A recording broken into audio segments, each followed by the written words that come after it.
house and native land. Their urging brought my stubborn spirits around. So all that day till the sun went down, we sat and feasted on sides of meat and heady wine. Then when the sun had set and the night came on, the men lay down to sleep in the shadowed halls, but I went to the luxurious bed of Circe, hugged her by the knees, and the goddess heard my weeping supplication.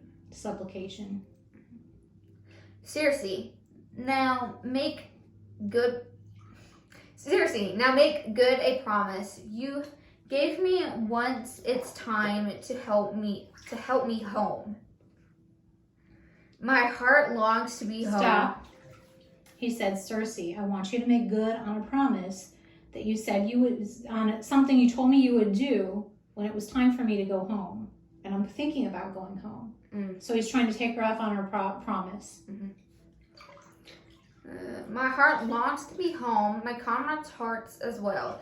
They wear me down, pleading with me whenever you're away. So I pressed, and the lustrous goddess answered me in turn.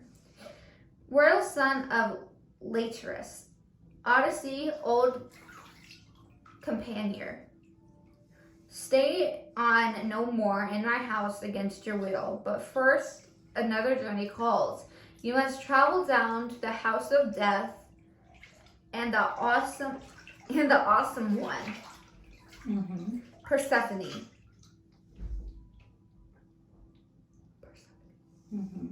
Persephone! What about her? She's amazing. We'll read it.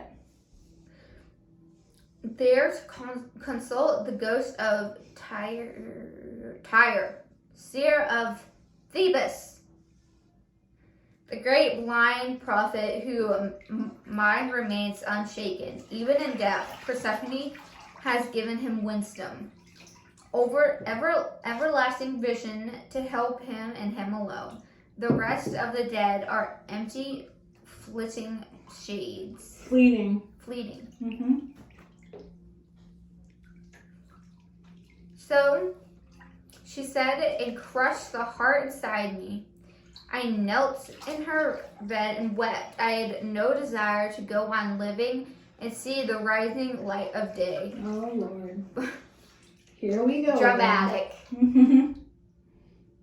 But once I had my fill of tears and writhing Writhing.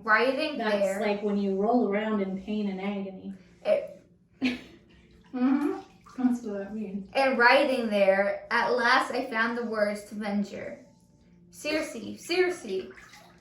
who can pilot us on that journey? Who has ever reached the house of death in a black ship? Right. So basically he's going to hell. Basically. Yeah, I mean, I don't know if it's like a level of hell or if it's just straight up hell. But it's interpretation of it anyway. Well, I mean, Hades is the ruler of the underworld, so probably he's going to the depths of the underworld, and probably he cannot be caught by Hades. Like, Hades will kill him and his crew without even thinking about it. How do you know?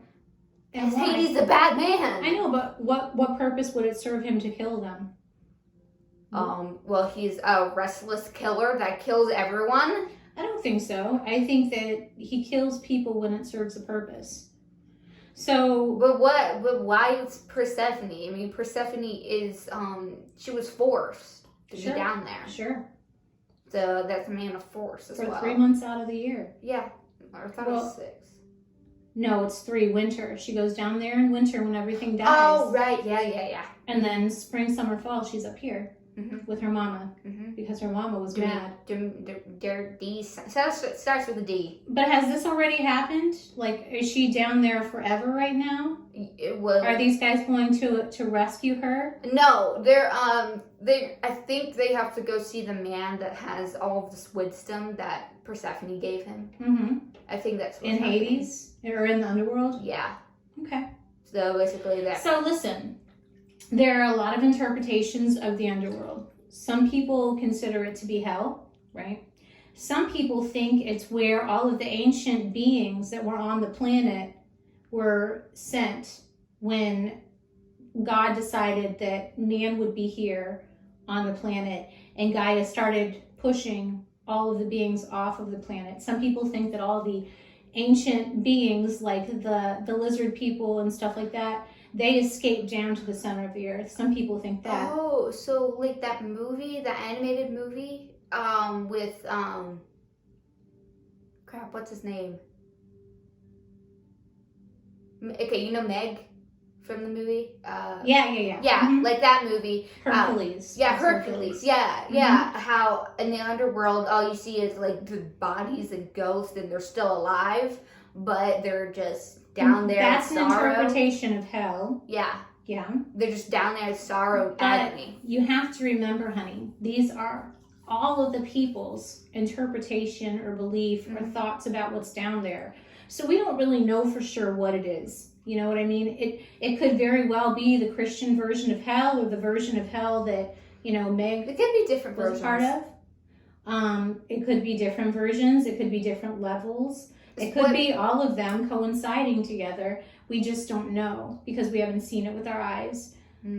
So, and Bible and stuff, they don't speak to it very clearly. It's very vague. So, if you give me a book on hell, can I read it? Not today. No, not now. I meant like. Let's get you to a really good, emotionally well and sound place before you read it. Yeah, And it might be something that you would want to read with me, so I could help you understand what things mean, rather than, because hell is designed to trap people. That's the design. So getting too involved in the idea of hell is a form of entrapment. So you won't actually be there, but your mind will be there.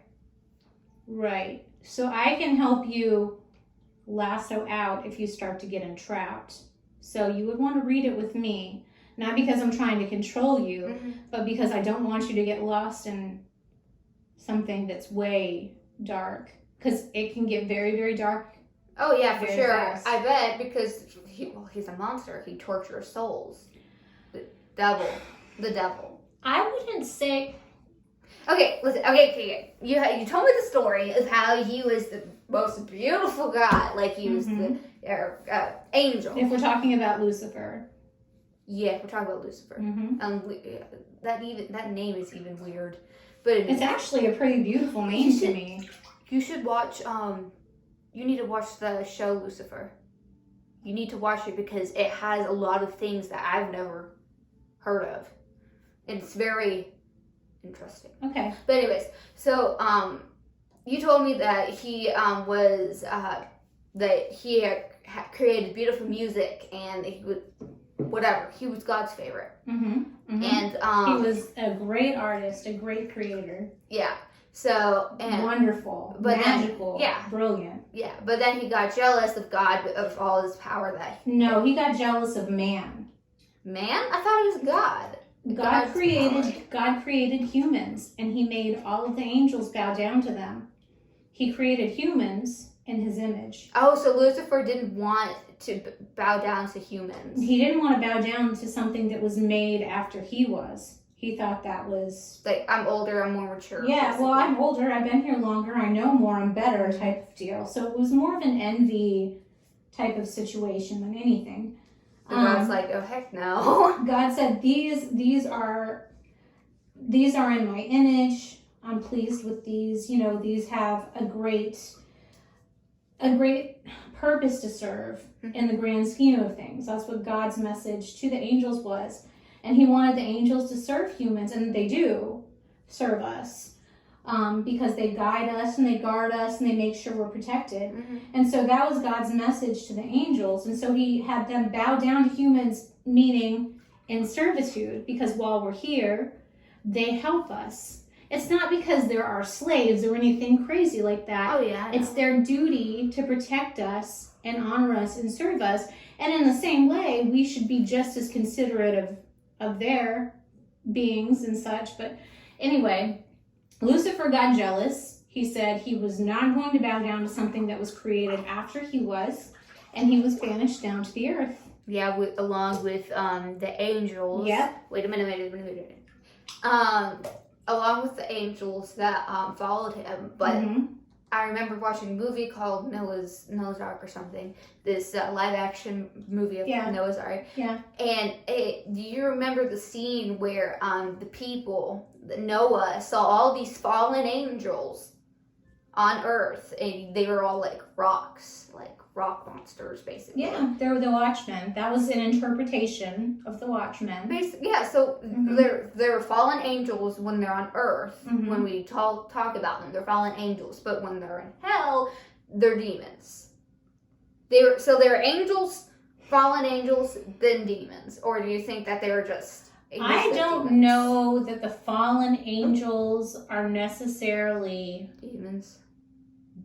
I'm not sure about that. I mean, because I kind of feel like Satan created various demons in his image, the way that God created humans in his. And what I mean by that isn't that he was ugly or like the supreme evil or anything like that. What I mean is he wanted to cause a ruckus. Yes, a ruckus, and he used his group. And the reason I say that is because the demons are subservient to Satan, Lucifer.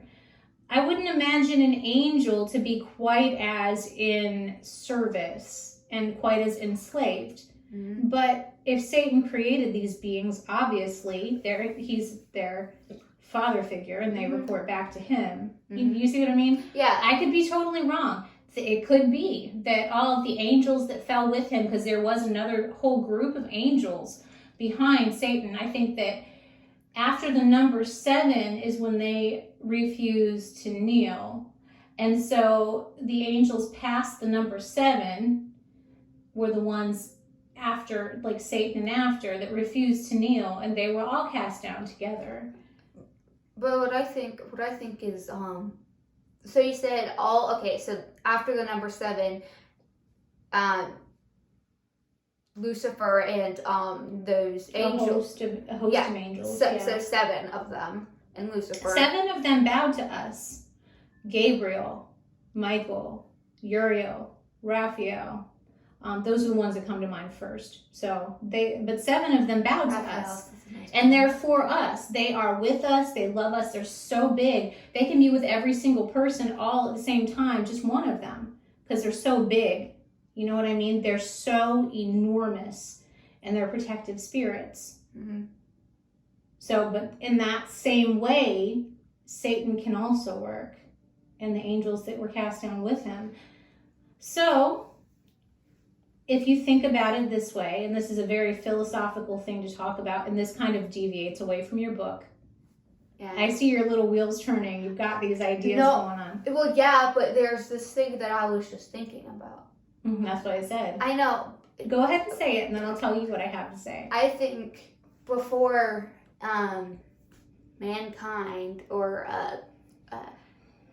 before we were here, there was a different version of Earth God had made. Yeah, we've talked about that before. I know, but it would like different versions, like the Greek version, like all these different types of versions. And then one man, I remember last night you were talking there, this man was talking about he could think, like he was very closed in with the different versions of reality.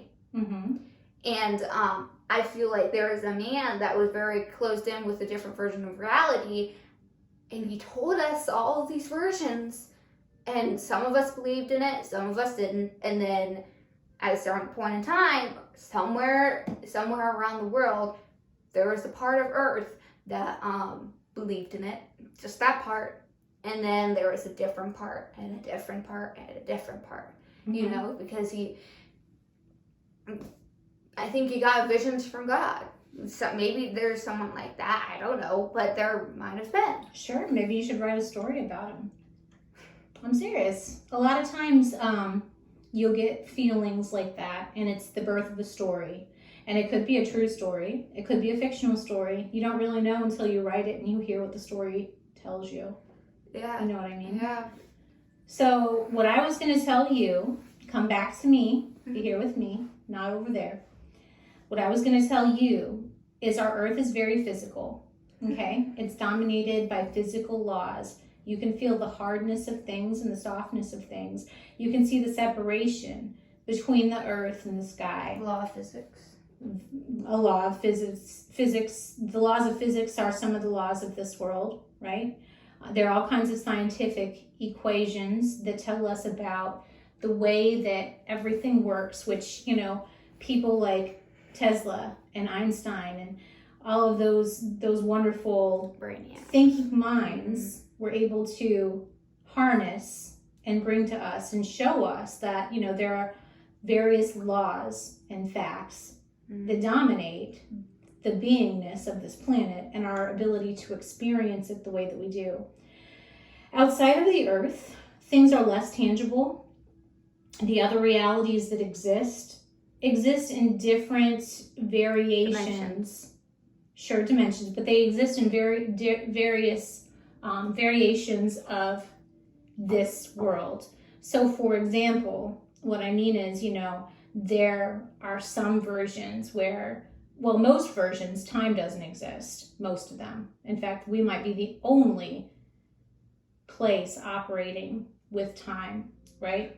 Yeah. But also, there are people that can travel through different dimensions. There are different softness levels and variations of softness, so things are not as tangible. Teleporters? They're not as separated in different dimensions. In many of the different dimensions, they're not as separated. And the thing about this place, this earth, and its separation is this. Being here, being able to see, feel, experience the separation of one thing to the next thing allows us to better understand what comprises that thing, what makes it up. So being that you and I, okay, now this is just based on the laws of this planet, you're you and I'm me, right? But in a different dimension, we might be mingled, meaning I might feel you, hear your thoughts, you know, experience. And in all honesty, I do that anyway. So basically, all of our laws of physics are gone, and not all. There are different. Most of them. But that's not what I'm saying. But I'm not done. I'm not done. Let me finish, okay? The different places allow us to experience different aspects of each other as far as unity is concerned, with us all being one, and separation. Our ability to separate from each other allows me to fully understand who the person of Trinity is, who you are. Being able to pull away from you and be my own self, I can understand you and interpret you as you, instead of as a version of you that's mingled up with me. It helps me better understand your nature. It helps me better understand your purpose, your path, your feelings, your emotions, your strengths, your weaknesses, right?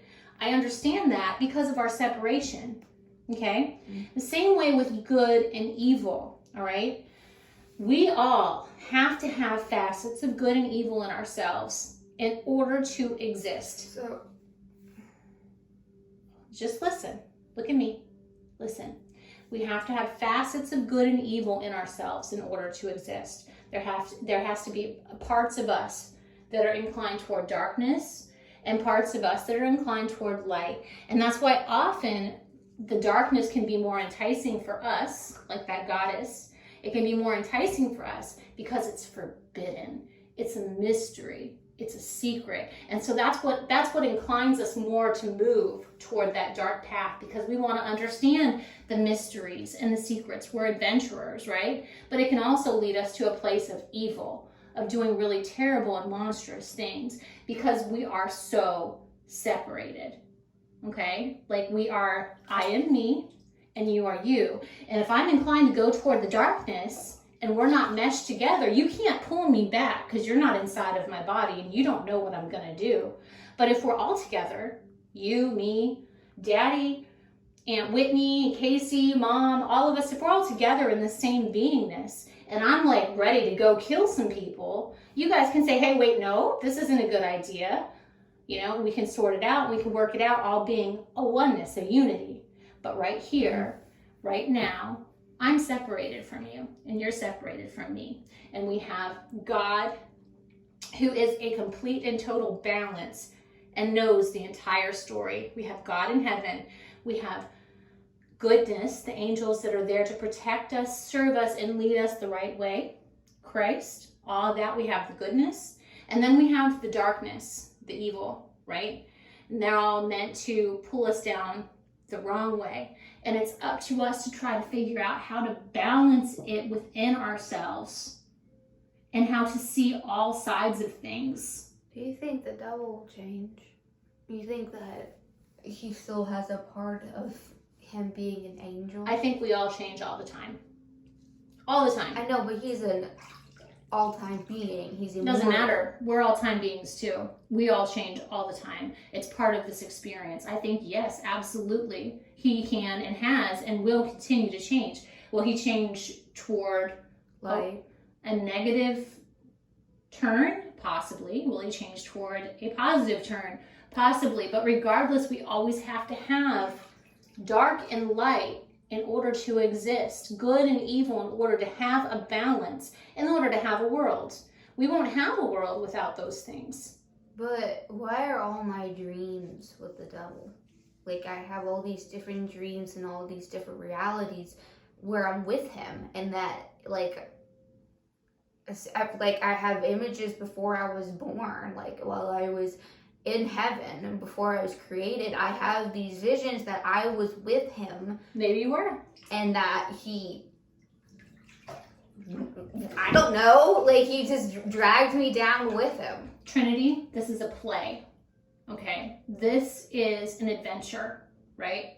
We come from wherever we come from. Who knows who you were in your last beingness before this earthly beingness? Who knows who you were then, right? Mm-hmm. You could have been one of Lucifer's little handmaidens. You could have been. You could have been Lucifer, an aspect of Lucifer himself. You also could have been an aspect of Gabriel or Michael or Jesus. Who knows who you were before you chose to be Trinity?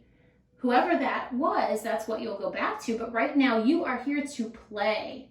You are here to understand things, to figure and work things out, to solve problems, and to help humankind evolve. That's what you're here to do, right?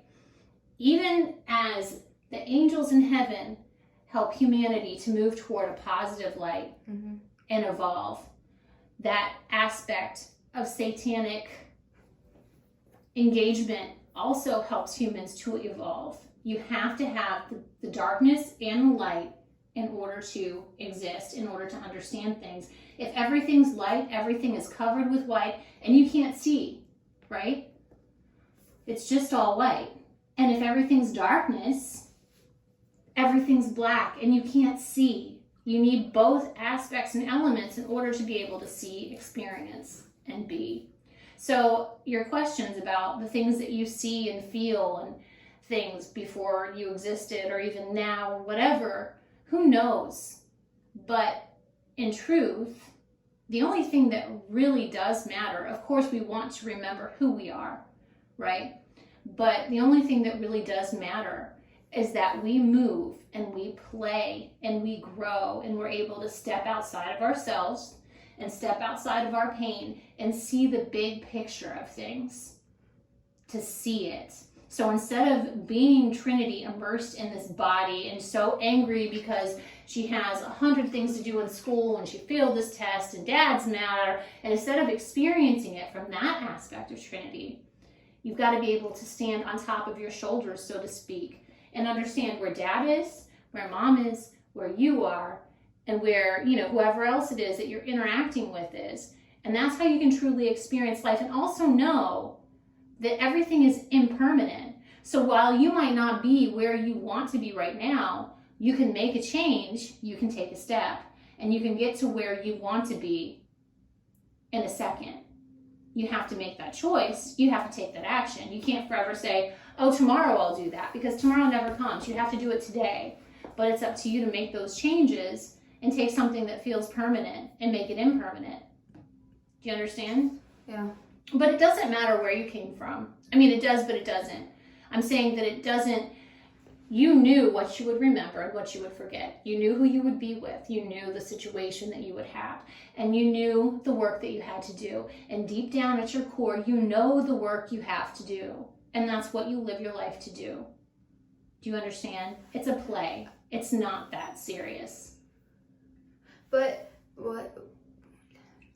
we're supposed to be under anesthesia when we come back. Like, two things. When we come back, you remember whatever his face was in the demiurge, he was created. He put us under anesthesia when we were born. Not anesthesia, honey. You put us under a blanket of forgetfulness. Whatever. Is that what you're talking about? Yeah, I was talking. All I heard was anesthesia. That's all I heard. No.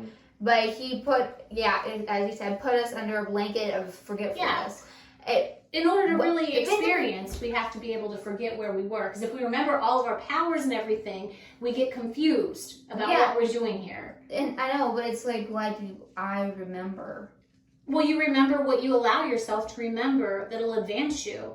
And the rest you don't until the right time exists. And some people will be here their entire life and never remember any of it. I'm just scared that I'm connected to the devil in some way. Why? Because I see him every time I dream. Well, even if you are, what is it? Good Lord. It's Trinity. It's no big deal. It's like, but the thing is, it's like when I was a baby, I told you that he came into my room. He was at my crib. He would try to touch me. Like, tried to grab me, but something held him back. I'm pretty sure it was Jesus. So maybe you're connected to Jesus, and the devil was just trying to get to you. You don't know what you're connected to. But I've always felt that I need to.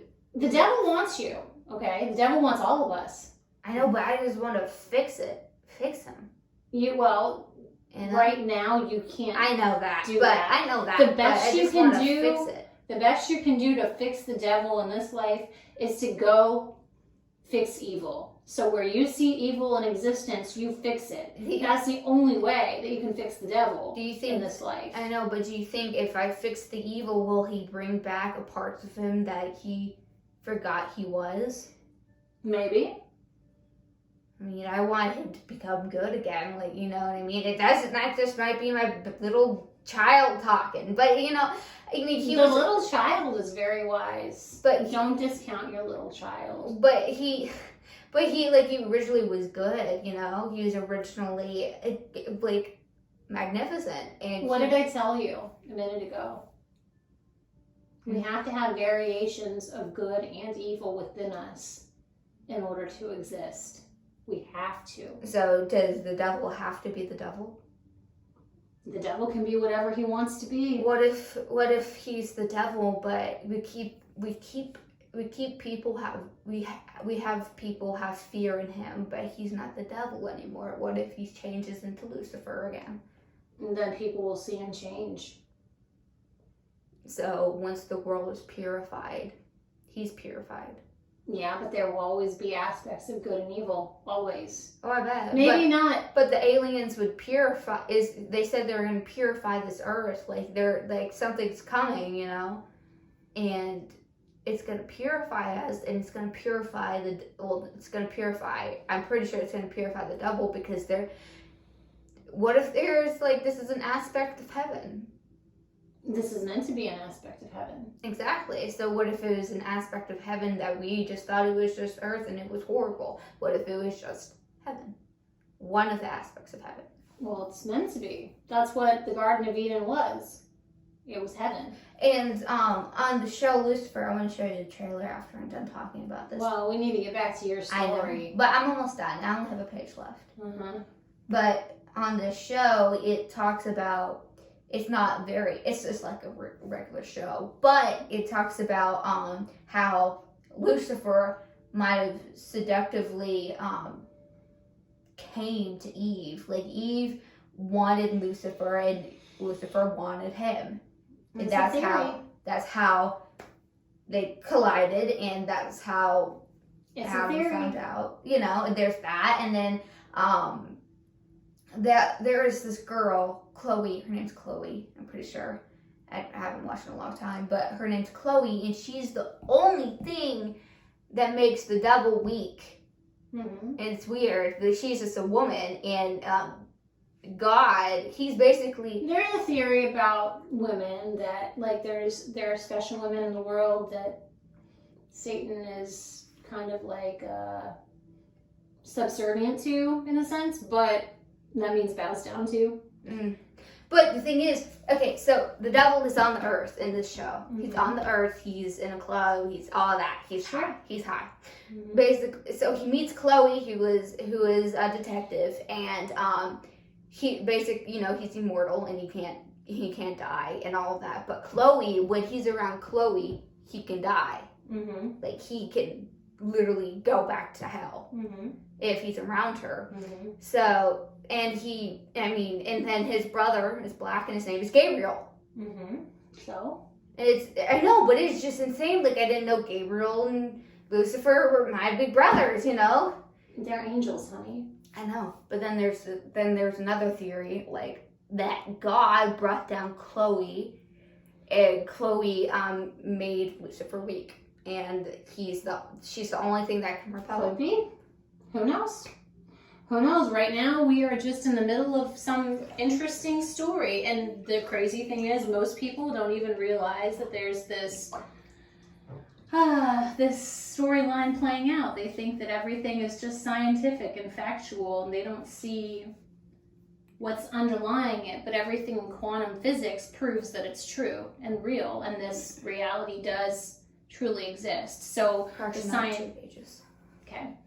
scientific minds think that, the people that are deep philosophical thinkers are crazy, and the deep philosophical thinkers think that the scientific minds are making themselves stupid in facts because they're not willing to see the big full picture. They are limiting themselves with whatever facts exist right now instead of realizing that there was a time we thought the earth was flat, and all of the scientists said the earth was flat. And so then they would believe that the earth was flat, but in reality, the earth was round, And as time progressed, reality and life and science, it all proved that the earth was round, right?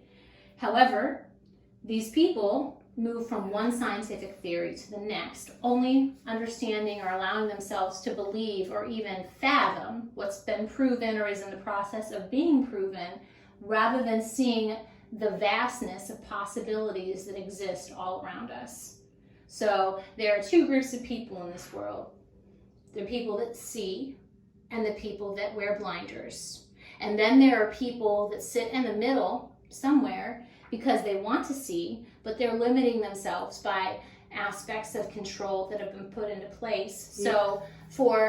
So for me, I read the Bible. I know Jesus is and was and always has been and always will be, and I know who he is and all of his power. I get that, but I don't only read the Bible. However, if I was a good little Christian, I would not read anything else except the Bible, because it says in the Bible that these books are the ones that are pure and real and true and holy, and everything else is basically blasphemy. However, if you look back in history, you see how the Bible was put into place. Yeah. You see that there were men that shaped the Bible, that took the verses and the scriptures and the stories that they wanted, that they felt really define the narrative that they wanted to convey to humankind. So basically, it's not the whole version of the Bible. And everything else they cast out. They burned, they got rid of, they completely demolished the church. Constantine. They completely demolished, okay? And then they made sure to put in the Bible, hey, guess what? If you're reading this is the only truth you're allowed to read. You can't read anything else or you're bad. You're Satan, basically. Yeah. And so all of these Christians who are lost in the Bible don't allow themselves to wander past that. They're not allowed. They're just not allowed, because God, who is really Constantine pretending to be God, says so. And then after this great power play was put into place, suddenly, as time passed and the church didn't have as much control over things, these lost texts and scriptures started coming out. We have the Nag Hammadi, we have the lost books, we have the Dead Sea Scrolls. They all started... Whoa, I have a book about that. Hold on. They all started showing up. So the church didn't have control over everything. They couldn't suppress the books. They couldn't hide them. And historians and different thinkers got a hold of these books that could translate them and put them back into our hands. So then there's a group of people who understand that humans are flawed and they've done terrible, horrible things all over, time, all through it, right? And so they can't limit themselves to what one set of humans put into place. They have to be able to see all perspectives. And after having seen all perspectives, it's important to come back into yourself and try and understand which perspective feels true for you. So in the story of Cain, who was Eve's first son, after one story is after being tempted and seduced by Satan and becoming pregnant. It says that in one of these lost books, an Adam and Eve lost book, it says that Cain, when he was born, he was born with the heart of a killer. And Cain actually killed Abel, his younger brother, and drank all of his blood. Oh yeah, you told that. I remember that. Mm-hmm. Yeah. And drank all of his blood like a vampire of old. So there are so many old stories that all of these different myths and legends get their basis from. And I happen to believe that there's probably some sort of truth in all of them, And I'm not in a place where I can say this is exactly what happened and this didn't happen. I don't think I'd ever say that. I don't think I'd ever limit myself by saying this is true and this is not. So you're a seer. Well, I don't know if I'd say I'm a seer, but I am somebody who understands that different realities all can coexist. And that's part of being here. And that is actually a law that abides in many other dimensions. But it's harder to understand here because things are solid and tangible and separated. So people think it has to be one way or another, good or bad, right? Wrong or right? But the truth is, there's a balance. And once you're able to see that balance as the observer and as the outsider, you're able to find harmony and peace inside of yourself, and you're able to problem solve and understand how to perpetuate the right course of action versus conforming to right or wrong. So the last thing. Wait, one last thing for me. You can think of it as this. You have right and wrong in the Bible believers and the atheists, right? The atheists say, oh, nothing's proven, so I don't believe in it. The Bible believers say, okay, this is true and this is what I believe, right? Right and wrong. So there's between. Right and wrong. But there's in between. Yeah, and outside of that somewhere is where people like me and you stand, where we say, hold on, there's more going on here than one or the other. Because laws are important, physics is important, all of it's important, right? So is Jesus, so is the Bible. It's all important. Nothing is any more important than another thing. Well, maybe Jesus is the most important thing, but I'm biased there, I have to say. But, you know what I mean. It's all important. Nobody's truth is any better or worse, any more right or wrong than any other person's truth. No person is higher or lower than any other person. No being is higher or lower than any other. Here, you know what I mean? We all have a certain place that we're treading, a certain place to go. Now, the Catholic Church, Dad told me that they're hiding things from us that they always have been.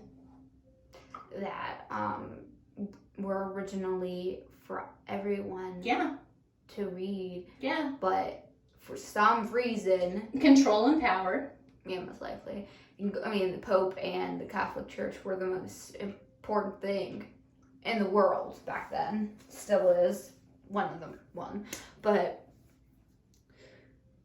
I don't know why but they took it, well, you're right. Power and control. They took it just to pleasure their own needs. And it's funny how they think that God is telling them to do this. It's really funny. Because they're saying, oh, God, God wants us to destroy all these scrolls that have been here. Dude, really? No. Why are they here if God doesn't want them here? Right. So it's like... Well, they might think that Satan put them there. I know. This is what is my... To call into question Jesus. Because a lot of it paints Jesus in a very different light than he's painted in the Bible. But one of the thing is, it's like, I don't know what this is, but I don't know. But this thing in me, it says to destroy it. Destroy the Catholic Church, because I don't know why. It just said that. It just, like, I've had it for years. It says to destroy, ever since Dad told me that, destroy the Catholic Church so we can have scrolls of what we need to know. Listen, you don't need to go destroying anything. Remember what I told you. Take down, whatever. Remember what I told you. Black and white, good and evil, right and wrong, all of it has to exist. I'm guessing it's my evil self saying to get rid of the Catholic Church. I wouldn't say it's your evil self. It's that part of you that is, I know.